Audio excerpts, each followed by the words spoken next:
Hello student, जो जैसे आप देख रहे हो ठीक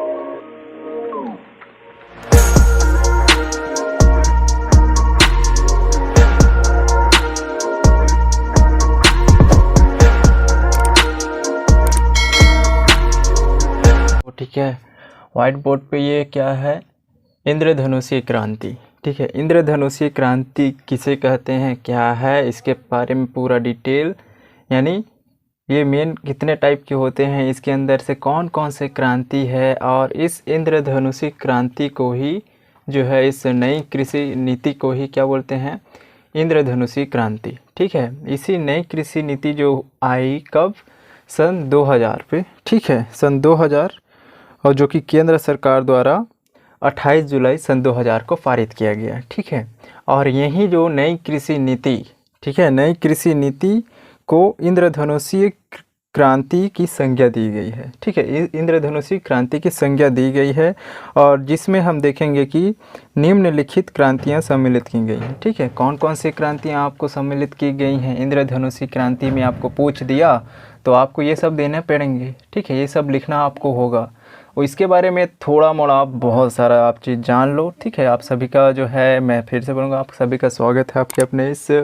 यूट्यूब चैनल पे, और नए हैं तो जल्दी से सब्सक्राइब करो और बेल आइकन को दबा दो ताकि हर वीडियो आपको मिले। ठीक है, तो नीली कृषि नीति, नीली नई कृषि नीति पे इंद्रधनुषी क्रांति पे, जिसमें निम्नलिखित क्रांति सम्मिलित हैं। ठीक है, इंद्रधनुषी क्रांति पे तो दोस्तों यहाँ है पहला कौन सी क्रांति है, वो है हरित क्रांति।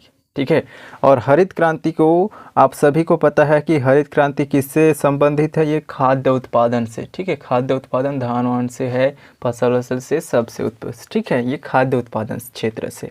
और सफ़ेद क्रांति, सफ़ेद क्रांति या श्वेत क्रांति किसके अंतर्गत आता है, श्वेत क्रांति दोस्तों ये मेन आपके आते हैं दुग्ध उत्पादन में। ठीक है, ये आता है दुग्ध उत्पादन में, दूध उत्पादन में आता है सफ़ेद क्रांति। ओके, और उसी प्रकार से जैसे है थर्ड हमारा पीली क्रांति। पीली क्रांति में आप क्या समझोगे, पीली क्रांति, पीली क्रांति यानी आता है ये तिलहन का क्षेत्र में। ठीक है, तिलहन के उत्पादन में ज़्यादा से ज़्यादा उत्पादन हो, ज़्यादा से ज़्यादा बढ़ोतरी हो, तिलहन के क्षेत्र में वो ज़्यादा से ज़्यादा यहाँ उत्पादन हो, इसलिए जो है इस पीली क्रांति का यहाँ हुआ स्थापन। ठीक है, और पीली क्रांति का तात्पर्य क्या, किससे है, तिलहन से है। ठीक है, चौथा देखते हैं नीली क्रांति। नीली क्रांति दोस्तों आप सभी को, बहुत से लोगों को पता होगा, नीली क्रांति में मत्स्य उत्पादन, ज़्यादा से ज़्यादा मछलियों में उत्पादन हो, वृद्धि हो, जिससे जो है बेरोजगारी भी थोड़ा दूर हटे और लोगों का वहाँ से भी विकास हो पाए। ठीक है, तो नीली क्रांति से मतलब क्या है, मत्स्य उत्पादन से। ओके, और पांचवा पॉइंट है दोस्तों लाल क्रांति। लाल क्रांति मिस आप, हाँ आपको सोच सकते हैं, लाल मिस टमाटर। ठीक है, गोश्त भी बोलते हैं या इसको टमाटर। ठीक है, टमाटर उत्पादन पे वृद्धि होने के लिए जो है लाल क्रांति हुआ। ठीक है, और लाल क्रांति कहने का तात्पर्य इसमें किससे होगा, टमाटर के उत्पादन में वृद्धि। ठीक है, और देख सकते हैं छठवां पॉइंट में दोस्तों सुनहरी क्रांति। ठीक है, हमारा छठवां क्रांति कौन सा है, सुनहरी क्रांति। सुनहरी क्रांति से क्या मतलब है, सुनहरी क्रांति से सेब, ठीक है, और फल उत्पादनों में, जो फल है मेन सेब और दूसरे फल उत्पादनों में भी। ठीक है, तो मेन खासकर सेब उत्पादनों में वृद्धि करना, उत्पादन में ज़्यादा से ज़्यादा वृद्धि करना। तो सुनहरी क्रांति किससे आता है, सेब उत्पादन से। ठीक है, फल उत्पादन से। और सातवां क्रांति कौन सा है हमारा, ये है ग्रे क्रांति। और ग्रे क्रांति जो आता है हमारा उर्वरक से। ठीक है, ये ग्रे क्रांति किससे आता है, उर्वरक से, उर्वरक। ठीक है, उर्वरक की भी जैसे समस्या है, प्रॉब्लम आया, तो उसके बाद जो है ग्रे क्रांति हुई, और ग्रे क्रांति से तात्पर्य उर्वरक से हुआ कि ज़्यादा से ज़्यादा उर्वरक उत्पादन हो, वृद्धि हो उत्पादन में। ठीक है, और जल्दी जल्दी बढ़ते हैं आगे दोस्तों। आठवां क्रांति है हमारा काली क्रांति। काली क्रांति, काली क्रांति को दूसरा नाम भी दिया जाता है, जिसको बोलते हैं भूरी क्रांति भी। ठीक है, गैर परंपरागत ऊर्जा स्रोत। ठीक है, काली क्रांति मीन्स गैर परंपरागत, परंपरागत नहीं, गैर परंपरागत जो है ऊर्जा बहुत सारे हैं ना, आप सभी पढ़े होंगे और नहीं भी पढ़े हैं तो वीडियोस पे मेरा है, वो भी वीडियोस है, उसको भी आप देख लेना, ठीक है। काली क्रांति यानी गैर परंपरागत जो ऊर्जा स्रोत है साधारण, उसके वो किए स्थापन किए, उसका ये है क्या, काली क्रांति। यानी कि क्या समझना है आपको, काली क्रांति मीन्स आपको समझना होगा गैर परंपरागत ऊर्जा स्रोत, ठीक है, उसमें वृद्धि। सिल्वर क्रांति, सिल्वर क्रांति दोस्तों इसमें आप समझ सकते हैं सिल्वर क्रांति में इससे क्या हो सकता है, एक बार दिमाग लड़ाओ।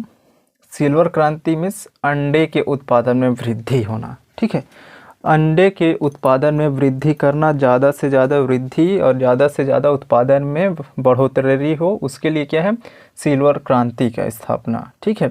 और सिल्वर क्रांति मीन्स अंडे उत्पादन में वृद्धि होना, ओके। और दोस्तों लास्ट जो हमारा क्रांति है इस इंद्रधनुषी क्रांति के अंतर्गत 10वां क्रांति, वो है गोल क्रांति, ठीक है, गोल क्रांति। गोल क्रांति दोस्तों मेन इसका एक उद्देश्य है, वो है आलू के उत्पादन में ज़्यादा से ज़्यादा वृद्धि करना, ज़्यादा से ज़्यादा बढ़ोतरी करना, उत्पादन करना, ओके, ठीक है। सो दोस्तों ये मेन है क्रांति। इंद्रधनुषी क्रांति के अंतर्गत हरित क्रांति आया, सफ़ेद क्रांति आया, पीली क्रांति, नीली क्रांति, लाल क्रांति, सुनहरी क्रांति, ग्रे क्रांति, काली क्रांति, सिल्वर क्रांति और गोल क्रांति, ठीक है। ये सारे मेन क्रांति हैं। और आपको जैसे मैं बोला हरित क्रांति मीन्स क्या है, खाद्यान्न के क्षेत्र में ज़्यादा से ज़्यादा वृद्धि करना, ठीक है। काली क्रांति मीन्स क्या हुआ, गैर परंपरागत ऊर्जा साधनों में विकास करना, ठीक है। और इसी प्रकार से नीली क्रांति मीन्स मछली के उत्पादन में ज़्यादा से ज़्यादा बढ़ोतरी करना, उसमें विकास करना, ठीक है। ये मेन है, ये मेन सारे, और इन सारे क्रांति को आपको याद कर लेना है, इम्पोर्टेंट है सभी के सभी। और इंद्रधनुषी क्रांति के अंतर्गत सभी के सब आते हैं नई कृषि नीति के तहत, ठीक है, ओके।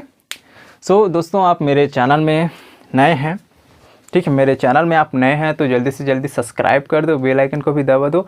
ऐसे ही वीडियोस ज़्यादातर मेरे चैनल में देखने को आपको मिलेंगे, तो प्लीज़ सब्सक्राइब और ज़्यादा से ज़्यादा अपने दोस्तों को भी शेयर करें, ताकि हमारा जो एक ही उद्देश्य है यार कि बुक से तो आप पढ़ लेते हो, ठीक है, बहुत से स्टूडेंट जो हैं बुक से पढ़ लेते हैं, अच्छे से स्टडी कर लेते हैं, लेकिन बात है समझने की। जब उसको हम समझते हैं ना तो ज़्यादा टाइम तक याद रहता है हमें। यदि हम कोई भी चीज़ रट्टू मारे रहते हैं ना, रट्टू तोते की तरह, तो वो ये ज़्यादा टाइम तक याद नहीं रहता है यार, okay.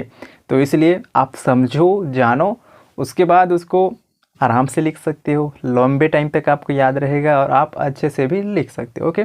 So thank you so much आप सभी का।